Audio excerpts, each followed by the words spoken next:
In the small, quiet town of Kingsville, there always prevailed an atmosphere of peace and safety. The residents knew each other, and life flowed at a measured pace. But everything changed with the arrival of a new resident. One day, a man named Victor Gray arrived in Kingsville. A tall, slim man with a sharp gaze and always in a black coat. He moved into an old house on the outskirts that had long stood empty. The residents didn't pay much attention to this, considering him just another quiet neighbor. "Welcome to Kingsville, Mr. Gray," greeted Mrs. Johnson, a neighbor, as he passed by her house. Victor only nodded in response, his icy glance making the woman shudder. She couldn't understand what exactly troubled her about this man. Perhaps it was his pale face or empty eyes, which seemed utterly devoid of emotion. When Victor walked away, Mrs. Johnson noticed that the air around him seemed to grow colder, and she shivered as if icy fingers had run down her spine. Victor walked slowly along the path to his new home, his black coat billowing in the wind, creating a sinister contrast with the bright summer day.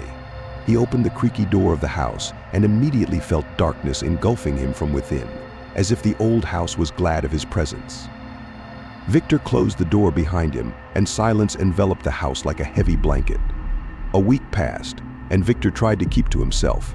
However, his appearance always brought a strange sense of coldness and anxiety to those around him. Children began saying they saw shadows moving around his house at night. "Mom, I saw a shadow at Mr. Gray's house," Tommy told his mother. "Stop making things up, Tommy," she replied, but she glanced anxiously at the house on the outskirts. One night, Tommy couldn't sleep. He got up and went to the window to look outside. In the moonlight, he saw a figure standing at the window of Victor's house. It was Victor himself, looking straight at him. Tommy recoiled from the window, his heart pounding. When he looked again, Victor was gone. Alex Blake, a local journalist, began collecting rumors and stories about the new resident, feeling that something was wrong. He visited the cafe, where townspeople often gathered. "Have you heard about Mr. Gray? They say there's something strange about him," he asked. "Yeah, I've heard. He's an odd one. He avoids everyone," replied Jim, the barista. "Plus, they say he does something weird at night. My brother saw him going into the woods." Alex pondered. More and more details formed a disturbing picture. He decided to watch Victor's house at night to make sure his suspicions were not unfounded. The first alarming sign was the disappearance of Jennifer Lewis, a young waitress from the local cafe. She left work one evening and was never seen again. The police began an investigation but had no leads. "I last saw her around 8 in the evening.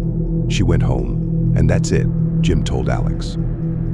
Alex, feeling something was amiss, decided to start his own investigation, interviewing Jennifer's friends and family. "She never missed work. This isn't like her," Jennifer's mother cried. "She was such a responsible girl." Alex understood that something was wrong in this story, and his suspicions increasingly centered on Victor. He decided to talk to the police, but they were not quick to take his words seriously. "Mr. Blake, we have no evidence that Victor Gray is connected to this," Detective Hartman told him. "But if you have any information, we'd be happy to hear it." Alex sighed. He knew he would have to act on his own. That night, he went to Victor's house again and hid in the bushes, waiting for him to leave. To his disappointment, Victor did not leave his house that night, nor for several subsequent nights. A few days later, inexplicable events began to occur in the town. Lights went out in homes for no apparent reason, objects moved on their own, and strange symbols appeared on the walls. "What the hell is happening?" Alex asked his friend Mike, an electrician. "I don't know, Alex. It's like something otherworldly," Mike replied. One evening, Alex himself witnessed strange events. He was sitting in his office working on an article when suddenly the lights flickered and went out. He heard a strange whisper, and chills ran down his spine. Suddenly, strange symbols appeared before him, as if burned into the wall by an invisible hand. "My God, what is this?" he whispered, feeling horror overwhelm him. Alex decided to visit the library to study the town's history and find out if there had been similar cases in the past. He discovered that several centuries ago, there were traces of ancient cults in these places, worshipping dark forces. "Look, Alex, it says here about an ancient cult that performed sacrifices." The librarian showed him an old book. These cults believed in the power of dark spirits and made human sacrifices. Alex shuddered. More and more details pointed to Victor and his strange nighttime walks, as the rituals were performed in the very forest Victor went to at night. Alex decided to meet with former detective Jack Hudson, who years ago investigated similar disappearances in a neighboring town. Jack told him about how he once encountered a dark force and barely survived. "These forces are dangerous, Alex. They feed on fear and pain," Jack warned. "I've seen things I can't explain, and I suspect that this Victor might be connected to it." Jack looked exhausted and scared, his eyes full of fear and memories of past horrors. He recounted how he once followed a similar man and found him in an ancient cemetery where he was performing terrifying rituals. It was like a nightmare. Shadows danced around him, and the ground beneath his feet was soaked with blood, Jack said, trembling. "I barely got out alive. These forces can do anything to you. Look for ancient symbols and rituals. They always leave traces," Jack advised. "And be careful. These forces can destroy you." Seeking help, Alex turned to an old woman whom the locals called a witch. She lived on the outskirts of town in a small cottage, surrounded by a wild garden. The house looked as if it was several centuries old, and the garden was full of strange plants and herbs. Upon entering, Alex was hit by the sharp scent of herbs and incense. The old woman, bent with age, sat by a fireplace adorned with animal skulls and strange amulets. "You sense the presence of evil, don't you?" the witch asked him as he walked into her home. Her voice was quiet but bone-chilling. "Yes, I think it's connected to Victor Gray," Alex replied, feeling his confidence wane under the old woman's penetrating gaze. The witch slowly stood up and approached him, her eyes gleaming in the dim light. She raised her hand and touched his forehead, and Alex felt a coldness pierce through his head. "This man doesn't just serve evil, he's becoming part of it. His power is great, and he won't stop until he sacrifices more innocent souls," she said, her voice like a whisper of the wind in the desert. The witch gave Alex an amulet, ancient and worn but filled with power. "This amulet will protect you, but be careful. Victor is not an ordinary man. He serves ancient forces that feed on fear and pain." A few days later, when Alex once again decided to watch Victor's house at night, he saw the front door open. Victor himself came out and headed towards the forest. Alex followed him, trying to make no sound. The forest became denser and darker, and Alex felt fear tightening his heart. Every step Victor took was sure and silent, like a predator, and Alex felt himself plunging deeper into the unknown with each passing minute. The night was cold, and the wind whistled through the trees, creating the illusion of voices whispering in an ancient language. Armed with a camera, he followed Victor stealthily in the darkness. But trailing someone in the dark, especially in a forest, while trying to remain silent, is no easy task. So it was not surprising that, after a while, Alex lost sight of Victor and found himself utterly alone, surrounded by the darkness of the forest. But he was determined not to retreat, so he walked in the direction he thought Victor had gone until he came upon a strange clearing. In the center of the clearing stood an ancient altar, surrounded by symbols emanating ancient magic and evil. As Alex approached, he heard faint whispers growing louder and louder. His head began to spin, and it seemed to him that the shadows around the altar started to move. He turned on his camera and began filming, feeling the adrenaline pounding in his temples. The shadows seemed alive, reaching out to him as if trying to grasp his soul. Alex felt cold and fear paralyze him, but he kept filming, realizing that these shots might be his only evidence. Suddenly, Victor appeared out of the darkness. His eyes glowed with a red fire, and incomprehensible words poured from his mouth. He seemed to be starting some kind of ritual, and the shadows began to whirl around him, becoming denser and more sinister. Alex hid behind a tree, trying to capture everything on camera despite his trembling hands. The forest was dark and silent, as if nature itself was holding its breath in anticipation of something terrible. Dark energy began to rise from the altar, swirling into a vortex of shadow and light.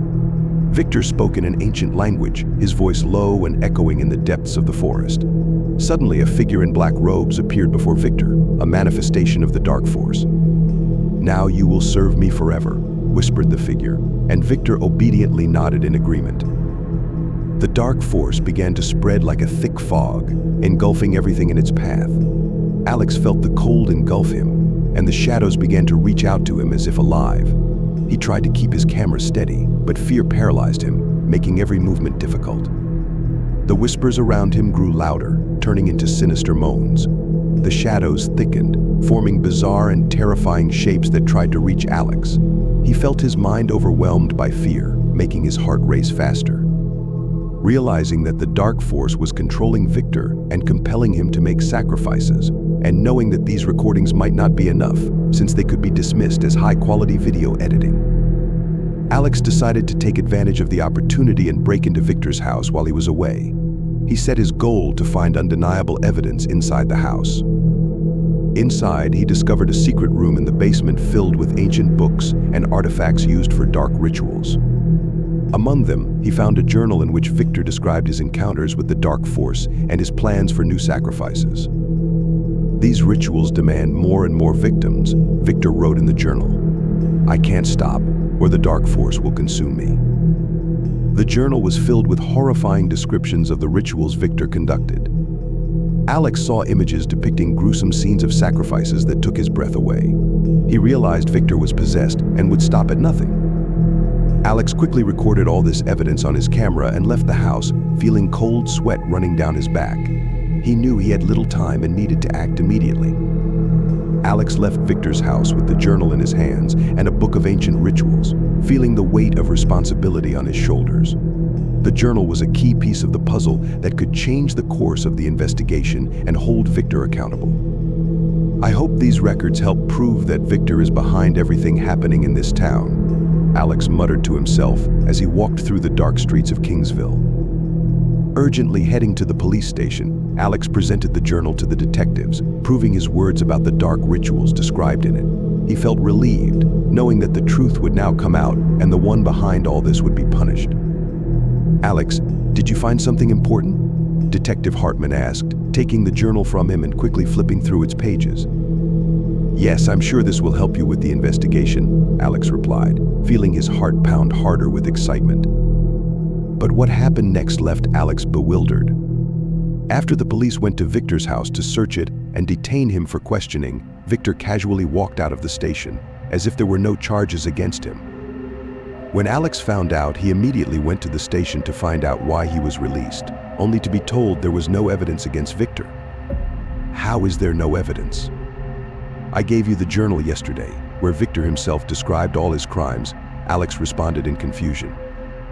He was told that no one at the station had ever heard of any journal. At that moment, Alex realized that dark forces had helped Victor cloud the minds of the police, making them forget all the evidence, and Victor had taken his journal back. Alex returned home with a heart filled with fear and determination, realizing he needed to take matters into his own hands. The next night, he gathered his closest friends and some townspeople he believed he could trust in an abandoned barn on the outskirts of town, far from prying eyes, to present the evidence and ask for help. The moon, hidden behind dense clouds, cast ominous shadows on the ground, heightening the sense of anxiety. "We have to do something," Jim shouted. "We can't just sit and wait for that monster to strike again." "We need to be ready for anything," Alex said, opening the book of ancient spells and rituals he had taken from Victor's house, along with the journal but hadn't given to the police. "This will be dangerous, but we have no choice."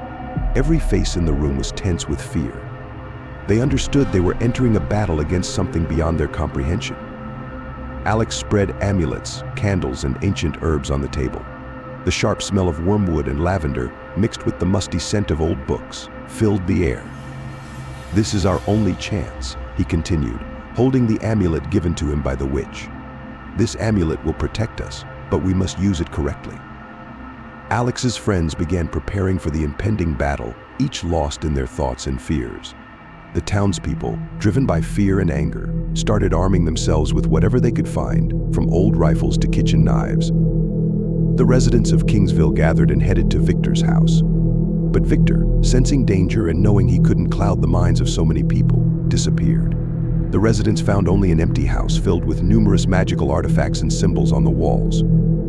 "He's gone," Mike said, looking around the room full of strange and frightening items. but we need to find him." Suddenly, Alex realized that the only way to stop the dark force's influence on the town was to destroy the altar. He gathered a group of brave souls, and they headed into the forest. The night was both their ally and their enemy. Alex felt adrenaline coursing through his veins as they approached the clearing where the altar stood. Silence reigned, broken only by the rustling of leaves underfoot. The night enveloped them in darkness, as if foretelling impending danger. "Is everyone ready?" Alex asked, turning to his companions. "Yes, we're ready," they answered in unison, their eyes gleaming with determination. They stepped onto the clearing where the altar stood, surrounded by mystical symbols. The darkness seemed dense, filling the very air around them. "It's time to destroy this altar and end this nightmare," Alex said, feeling his heart pound harder. The brave souls got to work, positioning themselves around the perimeter, ready to defend against any attack. Alex found a spot near the altar and began using the amulets and spells he had found in the ancient book. The air was filled with the energy of magic, creating an atmosphere of tension and anticipation. Suddenly, the ground trembled, and sinister figures began emerging from the darkness, summoned by the altar. The darkness became tangible, like a living creature, enveloping them as if it was ready to tear them apart. "Don't let them consume you," Alex shouted, setting an example with his courage and determination. The brave souls fought desperately, each understanding that the stakes were higher than just their own lives. They repelled the attacks of the darkness, calling upon their last reserves of strength. Alex continued chanting spells, his voice ringing like a bell in the night, filling the clearing with magical energy. He felt his body paralyzed with fear, but his will was unwavering. Finally, when it seemed that no one had any strength left to fight, Alex finished reciting the ancient texts. At that moment, the altar cracked and collapsed in an instant, and the darkness, deprived of its anchor, began to dissipate like smoke. Everyone on that battlefield was exhausted, but victory was theirs. Alex and the townspeople looked at each other with weary but satisfied expressions. They had survived an ordeal that could have destroyed the entire town. Gradually, the town began to recover from all the trials. Alex became a hero, but he understood that the evil could return at any moment, as the intermediary who served the darkness had managed to escape. He didn't know where Victor had gone or what had happened to him after he betrayed the darkness by fleeing. But Alex hoped that Victor had met his comeuppance for his deeds and would never harm anyone again.